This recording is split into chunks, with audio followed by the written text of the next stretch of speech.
Hello everyone, good evening. So আমি যাচ্ছিলাম আমাদের গুয়াহাটিতে খারগুলিতে একটা নতুন মন্দির, ইসকন টেম্পল, একটা অনেক ট্রেন্ডিং চলছিল কিছুদিন ধরে। আমার ফোন ঘাটতেই পারছি না, ইনস্টাগ্রামে খালি একটাই মন্দির দেখাচ্ছে, ইসকন টেম্পল। ভক্তি কোটিন কিছু একটা ছিল, রাধা গোবিন্দ টেম্পল ছিল। তো অনেক এক্সাইটেড ছিলাম, মনে অনেক খুশি ছিল যে যাবো। অনেক বলে বলে হাজব্যান্ডকে নিয়ে গেলাম, বাট ব্যাড লাক।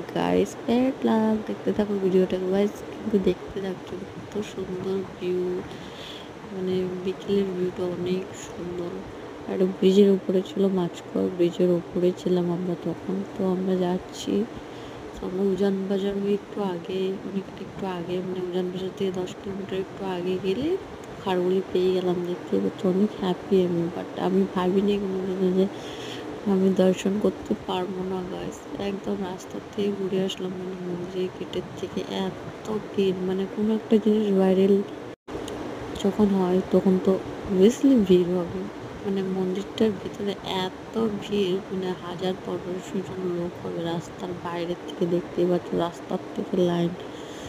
তো আমি লাইন দেখে ভাবলাম কি বেকার লাইন ধরে লাভ নেই, অলরেডি 7টা বেজে গিয়েছিলো। এখন থেকে লাইন ধরলে আমরা 8টার সময় মন্দির বন্ধই হয়ে যাবে, আর দেখা হবে না। তো অন্যদিন আসবো, উইকডে আসবো, আজকে সানডে বলে আর দেখা হয়নি। তো উইকডেসে আসবো, তো দেখা হবে নেক্সট ভিডিওতে। ততক্ষণ